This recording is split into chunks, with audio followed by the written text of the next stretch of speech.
The red shoes.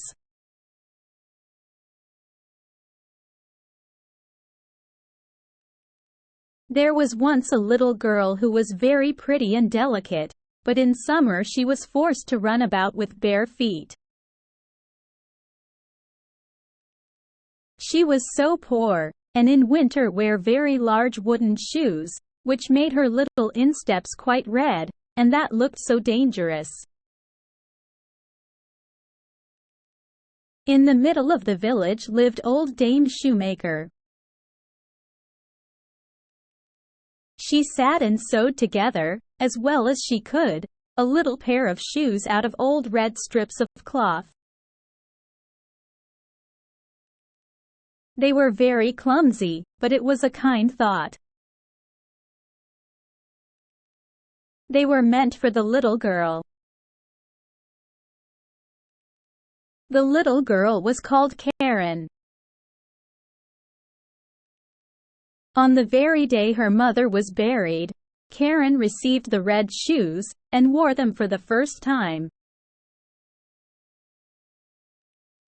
They were certainly not intended for mourning, but she had no others.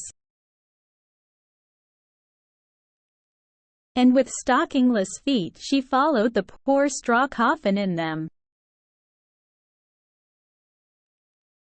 Suddenly a large old carriage drove up, and a large old lady sat in it. She looked at the little girl, felt compassion for her, and then said to the clergyman, "Here, give me the little girl. I will adopt her." And Karen believed all this happened on account of the red shoes. But the old lady thought they were horrible, and they were burnt. But Karen herself was cleanly and nicely dressed. She must learn to read and sew, and people said she was a nice little thing. But the looking-glass said, "Thou art more than nice, thou art beautiful." Now the queen once traveled through the land, and she had her little daughter with her. And this little daughter was a princess, and people streamed to the castle. And Karen was there also, and the little princess stood in her fine white dress, in a window, and let herself be stared at. She had neither a train nor a golden crown, but splendid red morocco shoes. They were certainly far handsomer than those Dame Shoemaker had made for little Karen. Nothing in the world can be compared with red shoes. Now Karen was old enough to be confirmed. She had new clothes and was to have new shoes also. The rich shoemaker in the city took the measure of her little foot. This took place at his house, in his room, where stood large glass cases filled with elegant shoes and brilliant boots. All this looked charming, but the old lady could not see well, and so had no pleasure in them. In the midst of the shoes stood a pair of red ones, just like those the princess had worn. How beautiful they were! The shoemaker said also they had been made for the child of a count, but had not fitted. "That must be patent leather," said the old lady. "They shine so." "Yes, they shine," said Karen, "and they fitted, and were bought." But the old lady knew nothing about their being red. Else she would never have allowed Karen to have gone in red shoes to be confirmed. Yet such was the case. Everybody looked at her feet, and when she stepped through the chancel door on the church pavement, it seemed to her as if the old figures on the tombs, those portraits of old preachers and preachers' wives, with stiff ruffs and long black dresses, fixed their eyes on her red shoes. And she thought only of them as the clergyman laid his hand upon her head, and spoke of the holy baptism, of the covenant with God, and how she should be now a matured Christian. And the organ pealed so solemnly. The sweet children's voices sang, and the old music directors sang, but Karen only thought of her red shoes. In the afternoon, the old lady heard from everyone that the shoes had been red, and she said that it was very wrong of Karen, that it was not at all becoming, and that in future Karen should only go in black shoes to church, even when she should be older. The next Sunday there was the sacrament, and Karen looked at the black shoes, looked at the red ones, looked at them again, and put on the red shoes. The sun shone gloriously. Karen and the old lady walked along the path through the corn. It was rather dusty there. At the church door stood an old soldier with a crutch, and with a wonderfully long beard, which was more red than white, and he bowed to the ground, and asked the old lady whether he might dust her shoes. And Karen stretched out her little foot. "See, what beautiful dancing shoes," said the soldier. "Sit firm when you dance," and he put his hand out towards the soles. And the old lady gave the old soldier alms, and went into the church with Karen. And all the people in the church looked at Karen's red shoes, and all the pictures.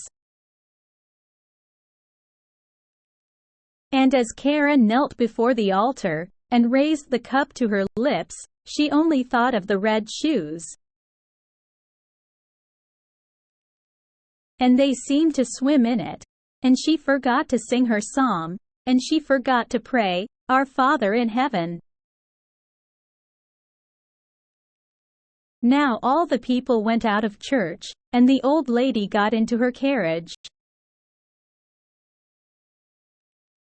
Karen raised her foot to get in after her, when the old soldier said, "Look, what beautiful dancing shoes." And Karen could not help dancing a step or two, and when she began her feet continued to dance. It was just as though the shoes had power over them. She danced round the church corner. She could not leave off. The coachman was obliged to run after and catch hold of her. And he lifted her in the carriage, but her feet continued to dance so that she trod on the old lady dreadfully. At length she took the shoes off, and then her legs had peace. The shoes were placed in a closet at home, but Karen could not avoid looking at them. Now the old lady was sick, and it was said she could not recover. She must be nursed and waited upon, and there was no one whose duty it was so much as Karen's. But there was a great ball in the city, to which Karen was invited. She looked at the old lady, who could not recover. She looked at the red shoes, and she thought there could be no sin in it. She put on the red shoes. She might do that also, she thought. But then she went to the ball and began to dance. When she wanted to dance to the right, the shoes would dance to the left. And when she wanted to dance up the room, the shoes danced back again, down the steps, into the street, and out of the city gate. She danced, and was forced to dance straight out into the gloomy wood. Then it was suddenly light up among the trees, and she fancied it must be the moon, for there was a face. But it was the old soldier with the red beard. He sat there, nodded his head, and said, "Look, what beautiful dancing shoes." Then she was terrified, and wanted to fling off the red shoes, but they clung fast. And she pulled down her stockings, but the shoes seemed to have grown to her feet. And she danced, and must dance, over fields and meadows, in rain and sunshine, by night and day. But at night it was the most fearful. She danced over the churchyard, but the dead did not dance. They had something better to do than to dance. She wished to seat herself on a poor man's grave, where the bitter tansy grew. But for her there was neither peace nor rest, and when she danced towards the open church door, she saw an angel standing there. He wore long, white garments. He had wings which reached from his shoulders to the earth. His countenance was severe and grave, and in his hand he held a sword, broad and glittering. "Dance shalt thou," said he. "Dance in thy red shoes till thou art pale and cold, till thy skin shrivels up and thou art a skeleton. Dance shalt thou from door to door, and where proud, vain children dwell, thou shalt knock, that they may hear thee and tremble. Dance shalt thou." "Mercy!" cried Karen.